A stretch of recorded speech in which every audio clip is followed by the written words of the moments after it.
നമസ്കാരം സുഹൃത്തുക്കളെ. യഥാർത്ഥത്തിൽ 1986 നടന്ന തങ്കമണി സംഭവത്തെ ആസ്പദമാക്കിയെടുത്ത തങ്കമണി എന്ന സിനിമ കണ്ടതിനു ശേഷമുള്ള എൻ്റെ അഭിപ്രായം നിങ്ങളുമായി പങ്കുവയ്ക്കാൻ ഞാൻ ആഗ്രഹിക്കുകയാണ്.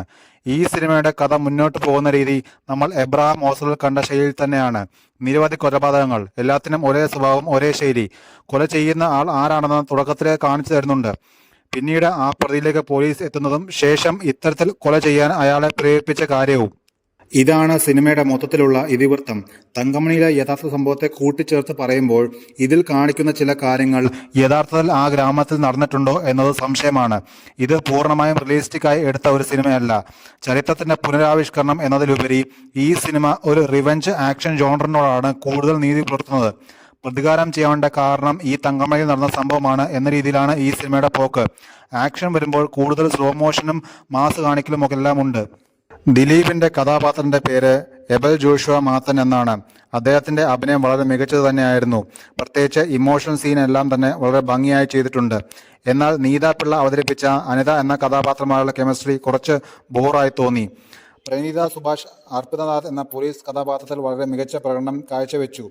സുദേവ് നായർ, അജ്മൽ അമീർ എന്നിവരും നല്ല രീതിയിൽ അഭിനയിച്ചിട്ടുണ്ട്. സിദ്ദിഖ് വളരെ കുറച്ച് സമയമേ ഉള്ളൂ എങ്കിലും വളരെ മികച്ച പ്രകടനമായിരുന്നു. പ്രതിനായക വേഷം ചെയ്യാൻ മനോജ് കെ ജയന് ഒരു പ്രത്യേക കഴിവ് തന്നെയുണ്ട്. അത് ഇതിലും പ്രകടമാണ്. എന്നാൽ വില്ലന്മാരിൽ ഏറ്റവും കൂടുതൽ ദേഷ്യം തോന്നിയത് ജോൺ വിജയ് ചെയ്ത പോലീസ് ഓഫീസറോടാണ്. അസീസ് നെടുമങ്ങാന്റെ വ്യത്യസ്ത ഭാഗങ്ങൾ ഇത്തരം കഥാപാത്രങ്ങളുടെ പ്രകടനമാണ്. മാളവിക മേനോൻ ഒരു മിസ്കാസ്റ്റായി തോന്നി. അവർക്ക് പകരം വേറെ ആരെങ്കിലും ആകാമായിരുന്നു എന്ന് തോന്നി. വില്യം ഫ്രാൻസിസ് ആണ് മ്യൂസിക് ചെയ്തിരിക്കുന്നത്. ഈ സിനിമയുടെ മോഷൻ പോസ്റ്റർ ഇറങ്ങിയ സമയത്ത് അതിൽ ഒരു സോങ് ഉണ്ടായിരുന്നു.